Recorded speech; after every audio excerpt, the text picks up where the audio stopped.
Morning, folks. It is Wednesday morning, and it got kind of chilly again. It's about 37 degrees out here in the parking lot. For you folks who want to come out here and join us in the Wonderland filled with mostly empty cars. Yeah, there was a bunch of hoo-ha going on yesterday, and I made the mistake of posting on social media.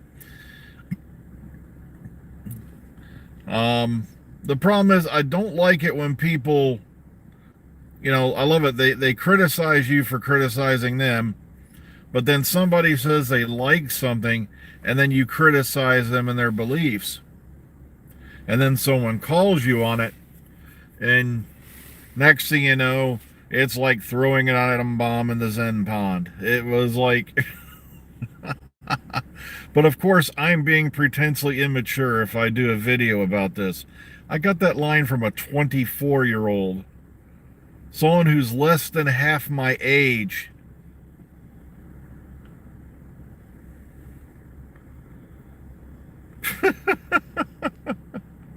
You gotta love them.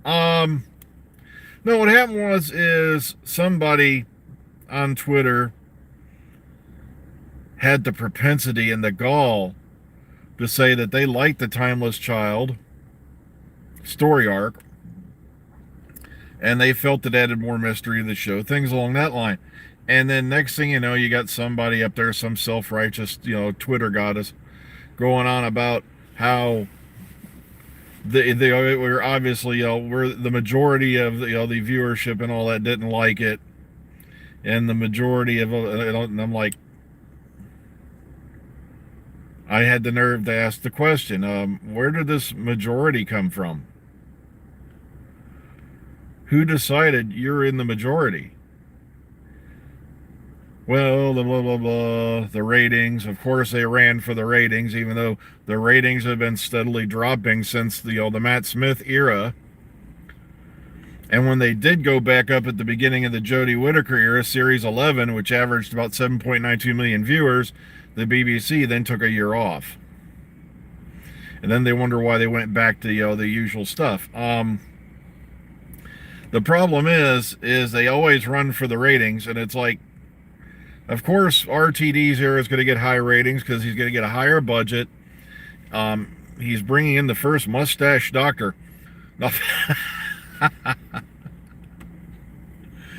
And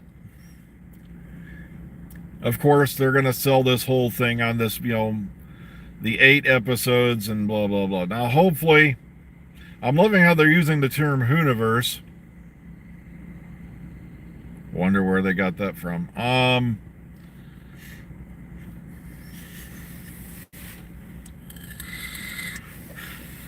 Yeah, Shooty was photographed at Bad Wolf Studios the other day, and it's a... Well, yeah, you're right. I forgot. Yeah, the War Doctor had a the facial fair too. But it just amazes me how you stand up for somebody and then everybody starts jumping on you like it's a wolf pack gone wrong. And it's like, guys, if you want to cite the ratings, okay, then let me make this argument. Flux had a higher rating on average than The Queen's Funeral. I'm like, does that mean the majority of the UK didn't like the Queen?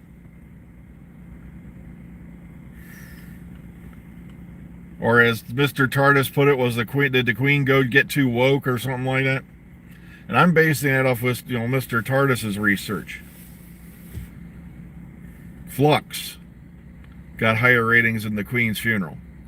And a lot of people don't realize the only shows that are breaking, almost the double digits anymore, especially for, BBC, are the reality shows. BBC dramas and things like that. Even the ones that have been around 100 years are not, doing as well as they used to. And that's because you've got access now to so many streaming channels that you didn't have. Plus, as I keep bringing up, if the Timeless Child, Flux, and all these other things were such horrible disasters, why was Disney Plus talking, in talks to stream the show? And before everyone runs to RTD brought this grand miracle upon us, and I know a lot of people aren't too happy about it because Disney Plus, now you've got to pay if you want to see Doctor Who abroad. But the Disney Plus talks began months before they even announced that RTD was coming back. Months. Which means Disney obviously saw something in that show that they liked during the Whittaker-Chibnall era. Either that or they're just trying to get their hands on another major sci-fi franchise. But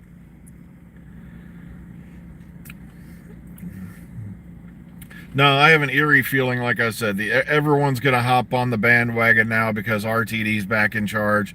They'll declare it a major success. They'll dump on Chibnall. I like that. Yeah, Chibnall and Whittaker are such hated beings that I know Chibnall's been invited to Galley 1 as a speaker. Yeah, and a lot of folks that are going there I know from the UK. And there's a lot of folks I know who openly criticize Chibnall and Whittaker who are going to go to Galley 1.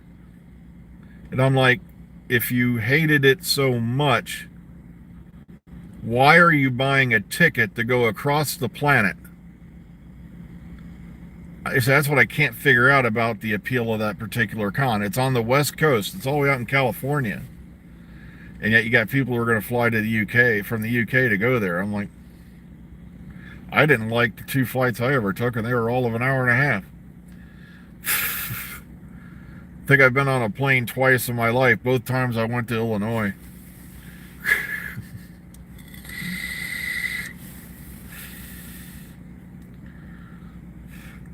But yeah, they didn't like it when I replied with, for one, oh God, I can't remember exactly how I worded it, but they were going on about how, well, the people in this thread, and I said, just because this, and then the people in a certain thread say it must be so, doesn't mean diddly squat.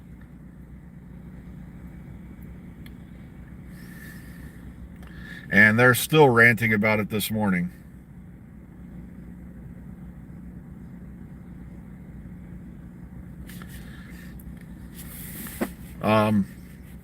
And what happened was the guy decided to block them rather than, and I'm dying laughing how people harp on people who block people. It's like, guys, why should I have to deal with your negativity? Me, usually I just hit the mute button. That way they never know if they're blocked or not. I just don't have to listen to them.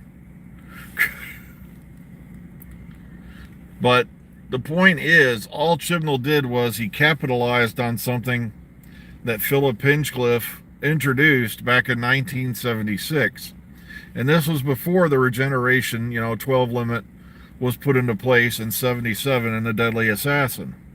Or towards the end of that year, I think it was, no, that's right, because Leela took over on January 1st. It was later year in 76. It was just a few episodes later you had The Deadly Assassin, and they put the 12 regeneration limit in. They established Rassilon over Omega, which they did later resolve, to make it, it was a cooperative effort. But like I said, I didn't see anybody harping on that. Because it was supposed to have been Omega, like I said, who was the stellar engineer who did this and blah, blah, and jump-started the first, energy source for the time travel facility. Then it became Rassilon, harnessed the black hole in The Deadly Assassin, which was the Eye of Harmony, which was underneath the Panopticon on Gallifrey. But I'm dying laughing because he's like 50-ish, blah, blah. Why would he? I was like, because you were harping on a guy for liking something, and because you didn't, you all ganged on him. And because he blocked you, because he didn't want to hear your negativity, you were throwing fits. Folks, one of the greatest things I've learned on this planet is leaving negative people behind is not a bad thing. Sure, some of them you're going to miss. Some of them, and all that, but it's not just a difference of opinion. It's just, were these people this guy's friends even to begin with, and why should they care?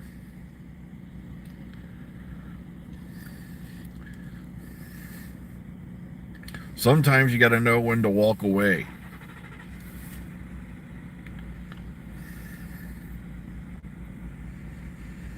And all I did was I posted what I had to say, and I left that conversation. And what happened is even though I muted a bunch of people, there's a bunch of people still going mad. So now I'm still getting that crap in my notifications, and I'm like, ugh.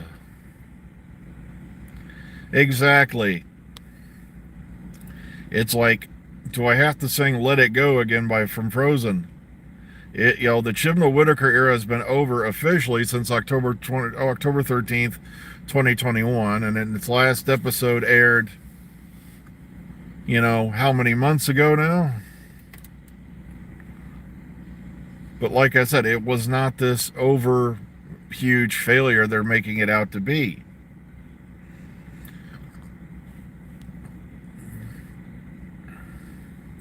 And it still makes me die laughing. They all seem to think that, I've seen this happen countless times before in my life, where somebody will come in and they'll automatically be given credit for somebody else's work.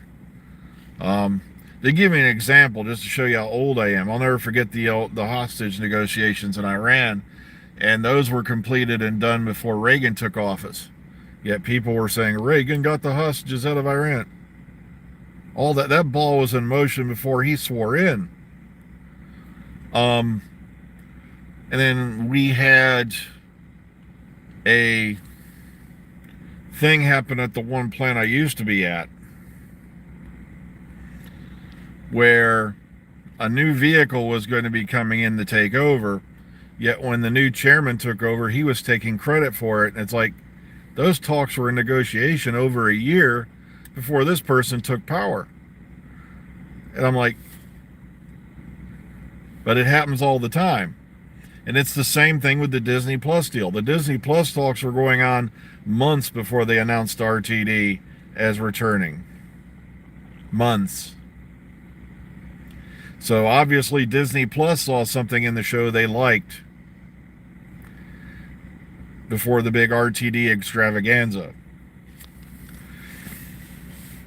Now, I'm loving how RTD is being all humble about the budget and all that, but the only thing that does worry me about the upcoming era is the fact they've already said that Disney's been giving them little helps, little help with the scripts, and I don't like that at all. That makes me worry a little bit. So that's telling me Disney does have input. So once again, folks, like I said what I was going to say to them, and I left the conversation, but they're still going on about it, which means in their heart of hearts they know, they're being idiots, and hopefully they'll grow up enough someday to realize the wisdom of and just letting it go and moving on. Well, folks, I just looked at the time. It's about time for me to get in there and get this day over with. So please, everyone, be kind, be calm, be safe. Take care of yourselves and each other out there today. And we'll see y'all hopefully in the future. Have a great Wednesday morning.